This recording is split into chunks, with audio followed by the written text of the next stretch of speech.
this video we're actually going to start making things for this Maserati. If you watched the first one, I discussed various bits I like to make for it, the trim and so on, but you know, this time we're going to start showing how some of it's made. So we're going to start off with one of these. This is a little receiver. This takes one of these wedges, these little rubber wedges. These go on the bottom of the door, and as the door shuts, it locates in here. That will stop the door moving up and down, putting a strain on the striker and the door lock mechanism. And here we have one that I made before, so you can see this is what we're trying to achieve. And yeah, that's the one I made as well. So that's what that is. What we use is some brass sheet. So this is 1mm brass sheet, and that's what we'll start with. And from that, we want to end up with that. Obviously, it won't be silver. That's been chrome plated, which this will get done when it's finished. So let's go and have a look, see what we can do. Okay.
Right, how's that look?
So it looks like we split it here, so it shows how easy it is to overwork it. Well, I think I'll carry on with this for a bit, you know, use it as a test piece. I think it's, you know, you might have to run a few of these out to get a good one. But anyway, got plenty of materials, so I'm sure we can. Yeah. Let's see how we get on. Okay, yeah. So this was one I did before without annealing, and it obviously gave up here on this piece here. But we were working quite well into these corners. But this one we've lost it in here, so obviously I've overworked it there. So we'll have to be aware of that a bit. Maybe I tried too much to get it, you know, tried to move too much metal and it got too thin. But anyway, we'll see. There's an original one that we're looking at. As I say, these are stamped out. We've talked about this before, the markings where you can see where they're stamped out. So you'd have that affair, and then you'd have a female would clamp down onto it. So press down into it like that. And that's how these would be made, not hand chased in. But anyway, we'll see. And these are a couple from before, which we talked about in the earlier video. So yeah, they come out well. So it can be done. I've obviously done it before. Obviously today it's not going according to plan. But there we are. That's what it takes. Patience.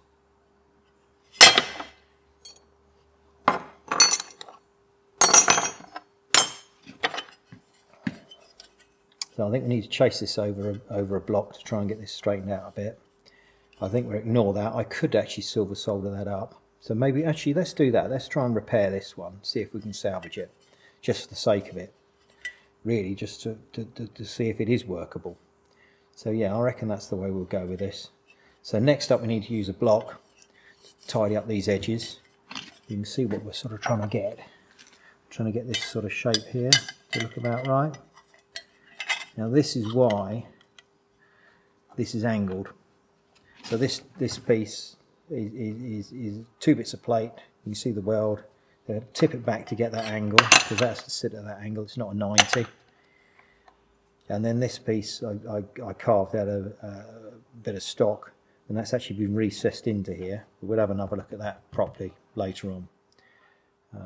Okay, let's find a block to work that over.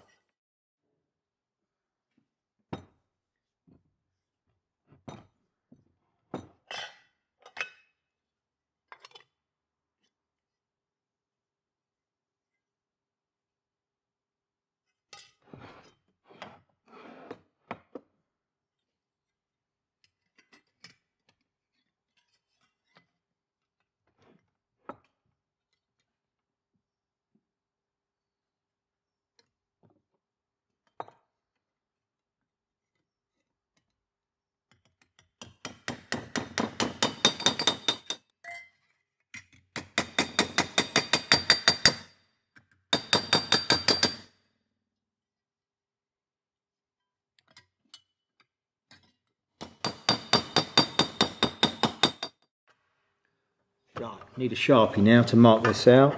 So I think I'm going to mark this out, cut it roughly to size, and then we'll work out sorting out these dimples in here.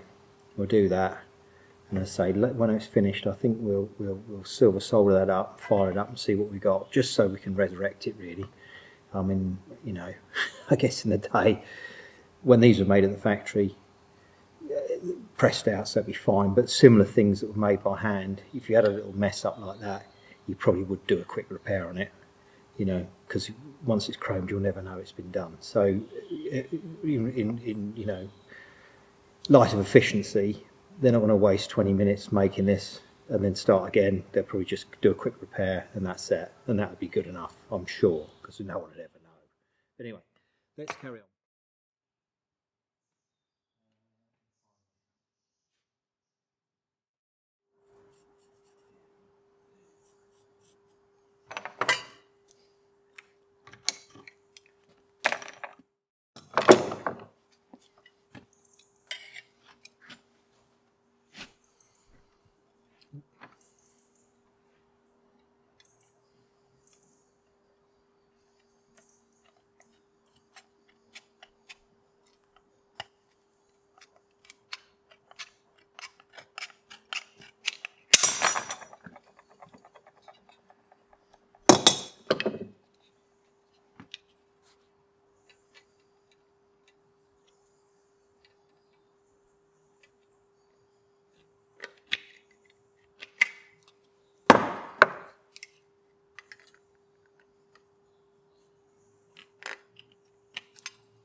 Right, that gives us something to work with.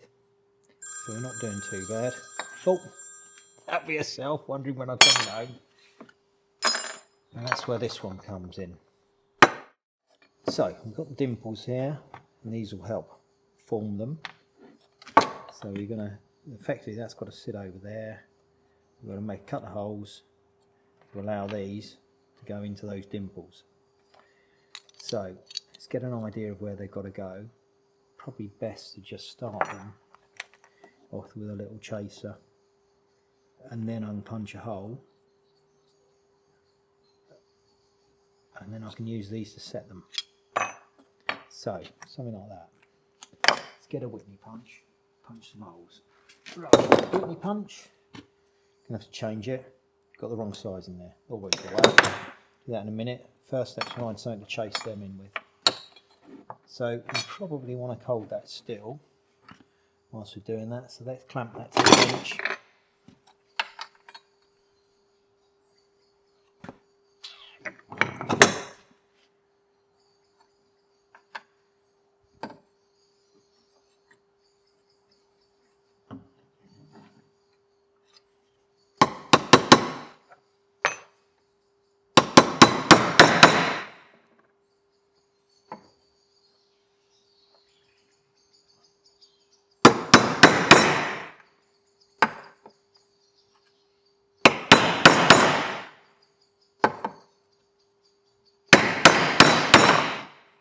Right, let's change that to the right size and then we can get that sorted out.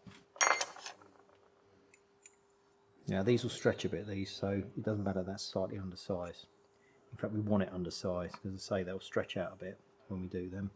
When I chase it further in, or rather when these do their job of clamping it in.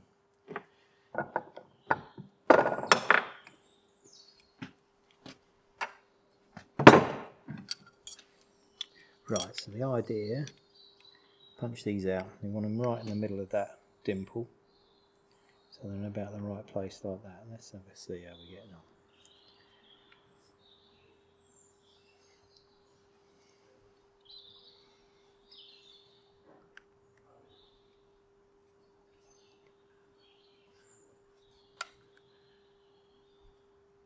I think.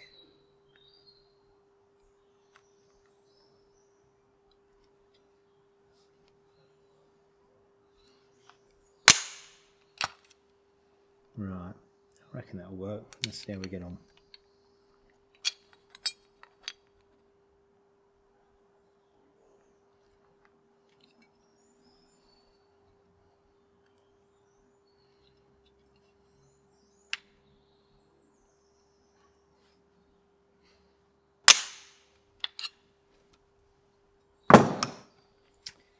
Right, so we've got to get these through here, start these threads. It looks like we're over a bit on that, but anyway, it won't matter, it'll all come right.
Right, let's get a file, just take the edges off, but I don't know how it looks too bad. We've sort of got what we're looking for, but you know, a bit of finesse, a bit of more working on this harder, I reckon we can get that a lot better. I'm going to just sharpen these edges up here a bit. We could still do that, we could work that over here and sharpen them up, but let's just take a file to it, just get it roughly there, and I might just run it over the polishing mop quickly, see what we got, just to give us an idea of what we got, and how good it could look.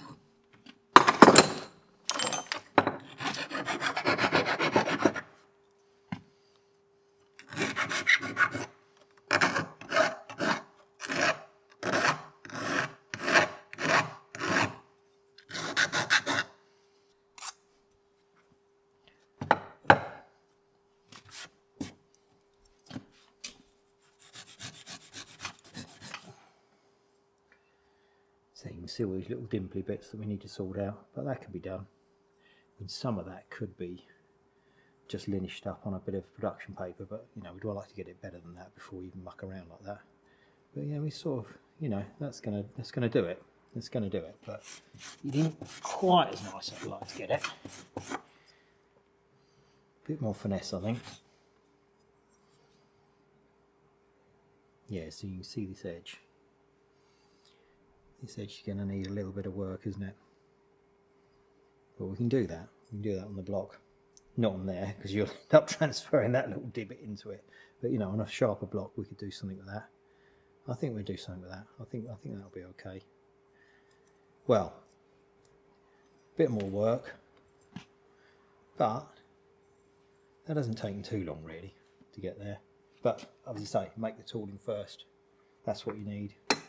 Without that, you can't do any of this. And it's working out how to do that is really the jumping off point. Okay, I think that'll do for now. A bit more finesse on that, and we'll see about a bit of silver soldier, see if we can sort that out. But I reckon we're not far off.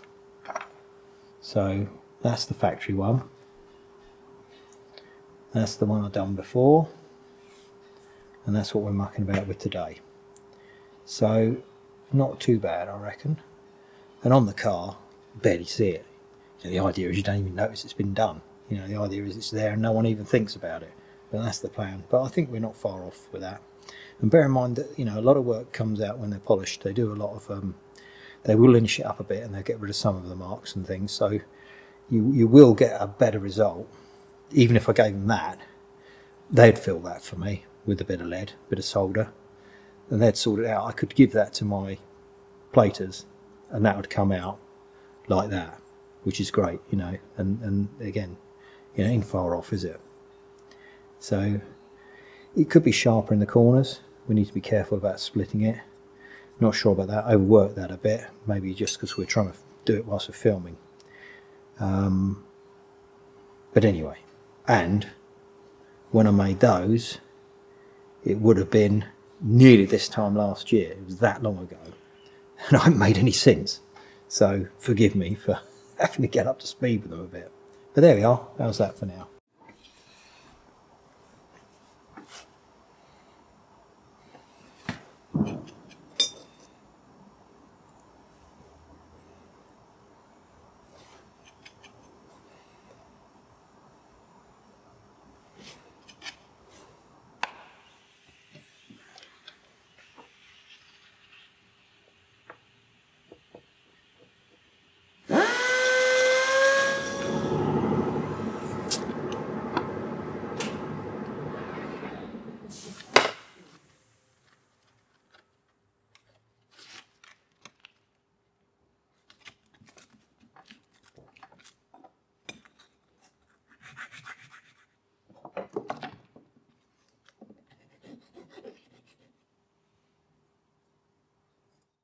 Okay, just run that over the polishing mop and it's come out quite nice. Probably can't see, but you know, this is where we've done the little bits that were split, silver solder. Really, I've done that just to show that we could resurrect this. It can be salvaged rather than scrapping it. I probably won't bother to get this chrome plated. I'll probably use this as a test piece, just something to show customers what can be done. I'd like it nicer than that, to be honest. But you know, sometimes you have to make a few of these to get one good one. It's part of the process. Getting up to speed with something is part. It's almost like a warm up, you know, like an athlete. That's a warm up. You know, it's what it's like. You can't always get it straight away. But I wanted to do that little bit of silver shouldering really to show that things can be repaired if necessary, and there's ways round problems. You know, it's not always about, oh, throw it away, start again. It's sometimes, you know, what you're working with is fairly precious. You want to reuse the material. You don't want to scrap it. Sometimes you don't want to waste the time. So I just thought, just for the sake of showing that you can bring things back, but this would need a little bit more work. I've got a bit more trimming to do to get it about right. But you know, it's quite nice. You know, it's all right. And if you bear in mind that that has come from that. So we started with that, we're finishing with that, send it off to the platers, it'll end up looking like that. It will be beautiful. And on the car, no one will ever know it wasn't done in Modena 50, 60 years ago. So I'm pleased, that'll do. And that's one of the bits. Got a few more videos like this of all the other stuff, if you can bear with me and you're not too bored. Anyway, that'll do for now. Okay, let's call it a day.